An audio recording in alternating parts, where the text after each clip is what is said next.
Watil kal martabatu jeung ari itu martabat lain martabak liwat ari itu martabat nu mana martabat tolabul ilmi itu keur nyaritakeun kahebatan ngaji hiya eta ari martabat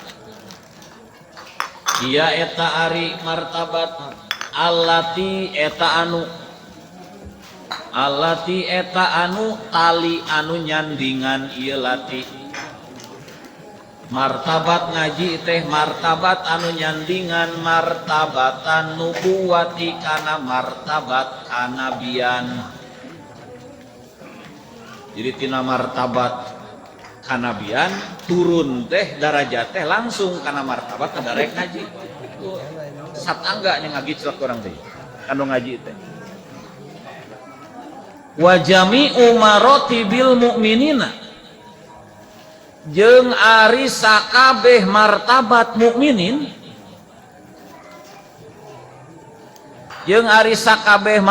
mukminin anzalu eta leuwih handap leuwih turun leuwih handap minha tinimbang itu martabat.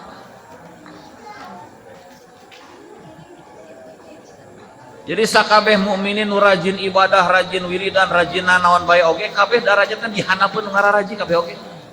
Tuh. Ngantong gede hulu we. Situ asup helm. Naon sababna? Fa innal ulama dasanyana para ulama. Dasanyana para ulama al amilina anu ngamalkeun ilmuna. Jadi moal aya istilah amal lamun teu boga ilmu tetep ilmu mah darajat nomor hiji. Hum eta ari ulamaul amilin ulamaul amilin al wasitatu eta perantara cukang lantaran anu ngahubungkeun baina Rasulillahi di antara Kangjeng Rasulullah sallallahu alaihi wasallam wa bainal muslimina jeung di antara muslimin. Iraha urang atuh amprok jeung Kangjeng Rasul jeung saha urang mah amprokna teh urang mah jeung ahli warisna. Saha ahli warisna teh? Para ulama teh ya. Jadi urang teh naon? Para nabi, para ulama guru-guru urang, selek teh urang teh muridna. Urang teh deukeut. Wa qad qala bari nyatana ngadauh saha Allahu taala Allah taala. Ngadauhkeun naon Allah teh? Dina nyaritakeun naon fi fadli ahlil ilmi, dina nyaritakeun kahebatan ahli ilmu, dina nyaritakeun kautamaan ahli ilmu. Kumaha Allah ngadauhna dina Al-Qur'an? A'udzubillahi minasyaitonir rajim. Sahidallahu annahu la ilaha illa huwa wal malaikatu wa ulul ilmi. Nabi kadinya adituna ko Imam Bilqisti dan seterusnya. Manana wallahu a'lam wa rasuluhu bimurani. Sahida nyaksian saha Allahu Gusti Allah annahu kana yen sanyana kalakuan la ilaha eta henteu aya deui pangeran anu diibadahan kalawan sabenerna eta maujud itu panjang deui. La ilaha eta henteu aya di pangeran illa huwa angin eta Allah. Illa huwa angin eta Gusti Allah. Cik saha ada teh teu aya pangeran angin Allah teh? Cik Allah. Teu aya pangeran angin Allah. Cik RT teh RT. kecuali RT. Iya, di dia. Wal malaikatu taya atapna ka Allah gitu. Wa jeung nyaksian deui bahwa teu aya pangeran angin Allah saha al malaikatu para malaikat. Bisi kieu teu aya pangeran angin Allah jeung malaikat, aku malaikat pangeran. Wa jeung nyaksian saha al malaikatu para malaikat. Nu katilu nu bersaksi teu aya pangeran angin Allah teh wa ulul ilmi jeung pirang-pirang nu boga ilmu. Pirang-pirang anu boga ilmu. Cing cenah urang diajak mikir ku Sayyid Alwi Al-Haddad pangdur tah kudu mikir cenah anjeun. Kudu mikir cenah anjeun. Anjeun sarareha kaifa corona aya corona ya bari kumaha ngabarengkeun Allah kaifa corona bari kumaha ngabarengkeun Allah hum ka ulul ilmi kanu boga ilmu nu boga ilmu ku Allah dibarengkeun dina ayat Quran disebutkeunana ma'a malaikati dibarengkeun ma'a malaikatihi sarta para malaikat Allah sarta para malaikat Allah pisahadati dina nyaksian ala tauhidihi kana tauhidna Allah kana sifat sahijina Allah ya nauhidkeun Gusti Allah. Teu aya pangeran angin hiji-hijina disaksikeun ku Allah anjeunna nyalira nu kaduana ku para malaikat tuluy langsung celek kanu baroga ilmu wa qiyamihi jeung kana ngadegkeunana Allah negakeunana Allah bil qisti kana keadilan wal malaikatu wa ulul ilmi o imam bil qisti bari negakeun Allah teh kana qistun teh keadilan wa huwa jeung ari qistun al adlu eta keadilan matak urang cek paribasana najan dina amal eleh ku batur tapi sapopena orang teninggalkan tolabul ilmi kabeh maroti bil mukminin martabat jalma mukmin kabeh ge di bawah nu darae ka pangajian di bawah darae ka pangajian poe dihenteu-henteu oge rek anu di luarna ayeuna keur ngeureuyeuhkeun tas taraweh teh da kurang keneh dituluykeun kana witirna jadi 11 dituluykeun kana hajat 20 rakaat umpamana ya encan kana sagala rupa we pokona tetep we angzalu minha leuwih handap jadi mang darajat udara kararaji ieu teh keur penyemangat urang gitu bisi cenah urang teh atawa disindiran ku batur jiga nu nya we ngaji unggal peuting lah eueuh kadaek diajak mah kamari ngariung di musala teu datang ieu naon alasanna teh rek mangkat ngaji rek iraha atuh ayo we ngaji cenah sapertina bisi anu kitu teu nyahoeun harga eta teh kieu we atuh ayeuna yen urang dihargakeun ku duit teh heulanan mah di musala aya nu babagi 200.000 ewang di tempat ngaji aya nu babagi 5 miliar ewang rek mangkat ka mana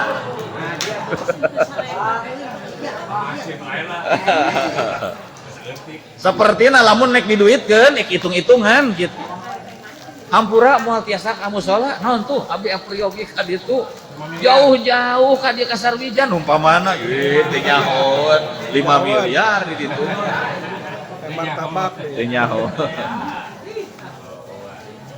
derajat ngaji teh gitu satingkat sabada derajat malaikat coba heg sakitu deuketna tapi teu sakabehna jalma mukmin meunang derajat eta ieu mah khusus keur jalma-jalma anu yupaqihu fiddin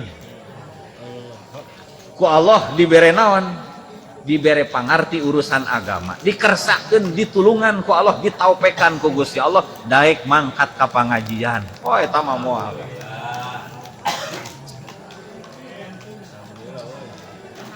Waqalan jeung ngadauh Gusti Allah. Waqala jeung ngadauh Gusti Allah taala. A'udzubillahi minasyaitonir rajim. Qul hal yastawil ladzina ya'lamuna wal ladzina la ya'lamun. Urang teh sering nguping ieu teh, hanteuing ieu teh meureun. Qul kudu ngucap anjeun. Kudu ngadauh anjeun, Allah ngadauh ka Kangjeng Nabi. Ucapkeun. Ngucapkeun kana naon? Hal yastawil ladzina ya'lamun, hal yastawi naha sarua. Istifham inkari ieu teh. Nanya tapi lain kudu dijawab ieu mah. Naha sarua. Saha alladina jalma-jalma. Ya'lamuna anu boga ilmu ieu ladina. Ya'lamuna anu sok ngaraji ieu ladina. Nu boga ilmu waladina jeung jalma-jalma la ya'lamuna anu teu boga ilmu ieu jalma-jalma. Cing sarua teh nu boga ilmu jeung nu teu boga ilmu. Jiga kieu ngabandingkeunna sarua teh nu neuleuh jeung nu teu neuleuh kitu. Da moal kudu ditanya nya teu sarua ieu mah beunta ieu mah henteu. Aya beunta mah sagara dirau pan bisa. Eta sakitu beunta panon ieu teh. Dan nu paling kudu beunta mah cenah ati urang. Sanajan urang masjid gigireun, yo masjid gigireun yo. Panonna beunta ari atena lolong mah moal mangkat ieu aya pangajian gigireun ge. Jauh rarasaan teh dekat tempo.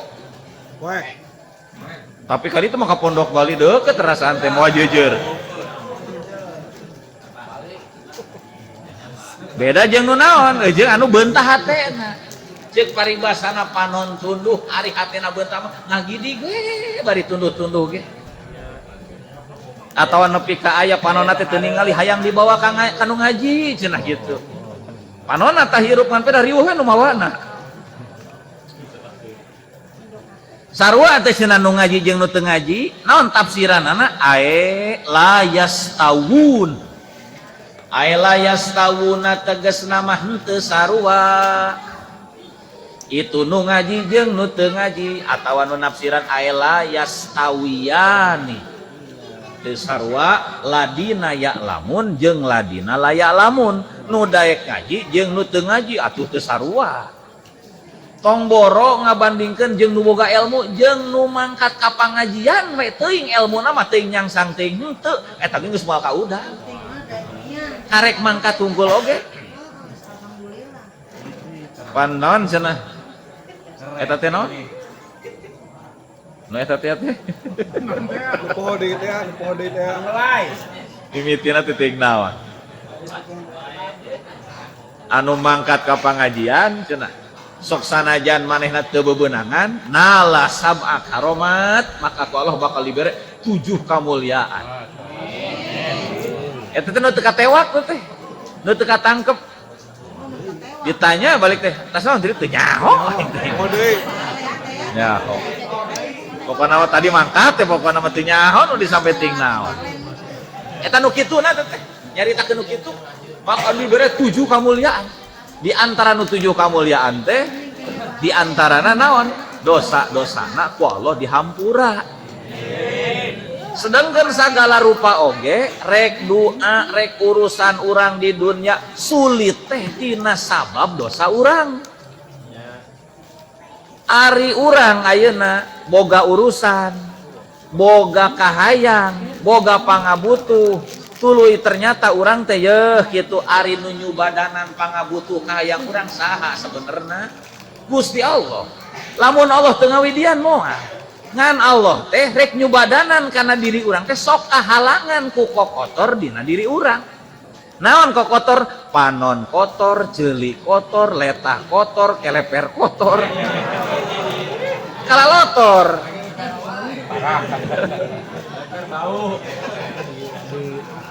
Padahal teh kalalotor eta kokotor teh ngahalangan.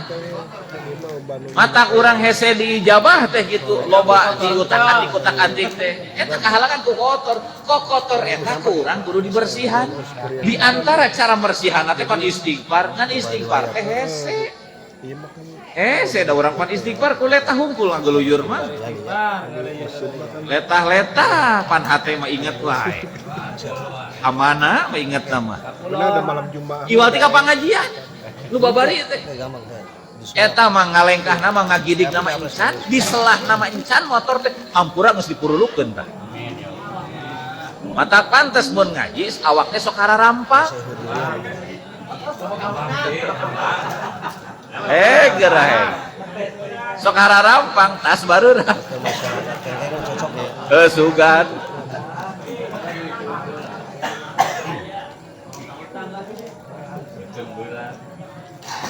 matak cenah naon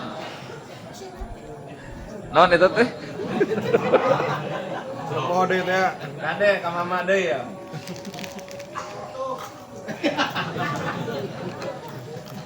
mana lah lapi dunia la tesarua pi dunia di dunia lapi dunia henteu sarua di dunia wala fil akhirati teh ditunah henteu sarua fil akhirati di akhirat nu sok ngaji ka surga manehna teh nu jarang ngaji oge ka surga nah make bisa ka surga heuh da sok ibadah manehna ge make ilmu ngan ilmu nu ti heula teh we henteu diteruskeun ngajina mah daru masak boga keur modal ibadah sakitu-kitu nama tetep surgana beda teu sarua di dunia teu sarua di akhirat teu sarua dina ditanggung rezekina jalma mukmin di dunia teu sarua jeung nu ngaji mah komo di akhirat walakin yufadilu jeung tetapina ngunggulkeun saha Allahu Gusti Allah ngunggulkeun ka saha man ka jalma ya'lamu anu ngarti ieu man anu boga ilmu ieu jalma atawa anu daek ngaji ieu jalma alaman ngelehkeun jalma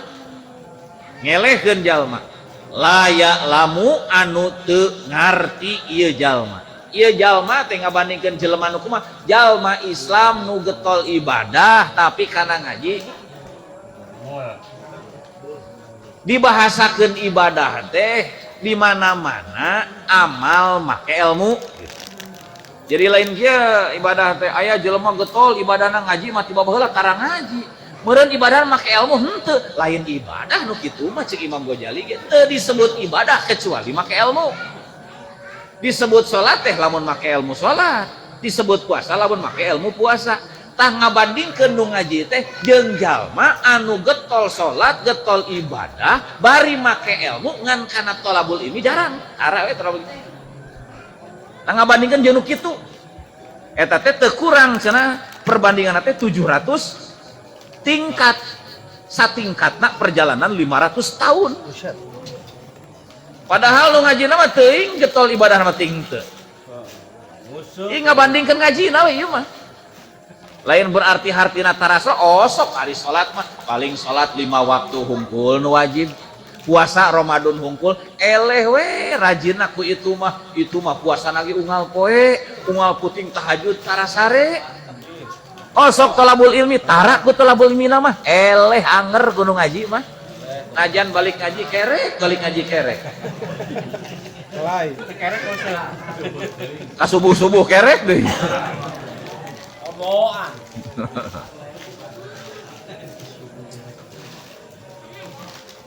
Allah ngunggulkeun cenah jalma anu berilmu ngelehkeun jalma nu teu boga ilmu kunaon ngunggulkeunna bidarajatin kasiratin ku pirang-pirang derajat anu loba teu dicaritakeun derajat teuing sakumaha derajat loba teh ngan derajat teh loba ieu teh jauhna teh perbandinganna teh matak nepi ka ditafsir ku ulama teh Sidina Ibnu Abbas tadi teh nafsirkeun 700 derajat teh pedah teu disebut jumlah derajat dirinya teh kumaha tadi antarana qala ngadau saha Allah taala yarfa'illahul ladina amanu minkum waladina utul ilma darajatin yarfa tah ngangkatkeun. Jadi jawab sini itu ditukar.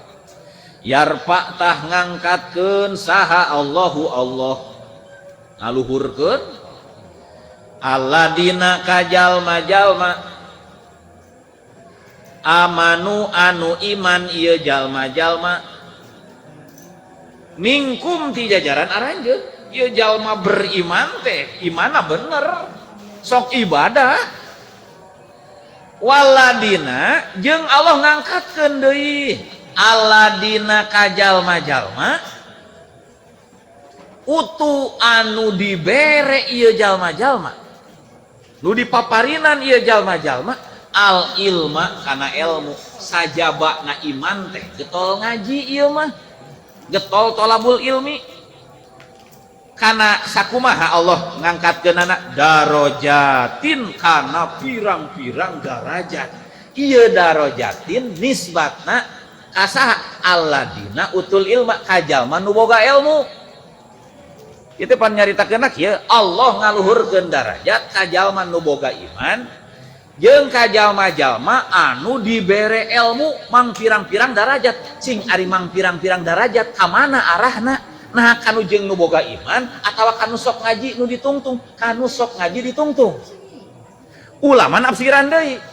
Nafsiran lebah dia tah yarfa'illahul ladina amanu minkum darajatan wahidatan. Nu boga iman unggul mah darajatna hiji. Tara ngaji ya. Tapi waladina utul ilma darajatin ay kasiratan. Nu daek ngaji mah darajatna loba. Ae alaladina tegesna mah ngelehkeun jalma-jalma. Ieu masih ngabandingkeun ieu teh. Masih ngabandingkeun. Ae alaladina tegesna mah ngelehkeun jalma-jalma amanu anu iman ieu jalma-jalma. Sekedar iman hungkul. Boga amal hungkul getol ngaji namah henteu. Jauh tingkatan teh cenah jauh matak nepi ka waqala jeung ngadawuh Kangjeng Nabi alaihi salam al ulama'u warasatul anbiya. Al ulama'u ari pirang-pirang ulama ari pirang-pirang ahli ilmu. Al ulama'u ari pirang-pirang ahli ilmu nu kumaha ari ahli ilmu teh cenah warasatul anbiya eta pirang-pirang ahli waris para nabi. Eta ahli waris para nabi. Zaman baheula Sayyidina Abi Hurairah datang ke pasar Kulon.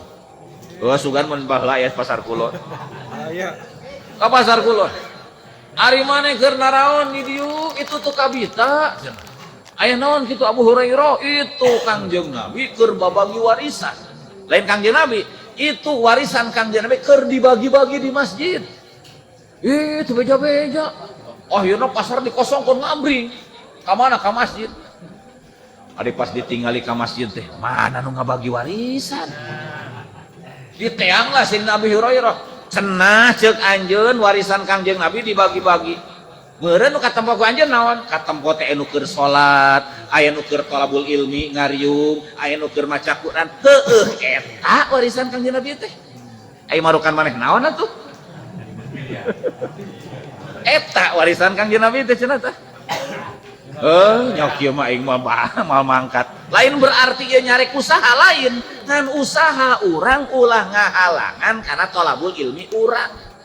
Da thalabul ilmi urang teh lamun ku urang dipigawe bener ngagaweanana justru kana urusan dunia urang teh bakal memperlancar.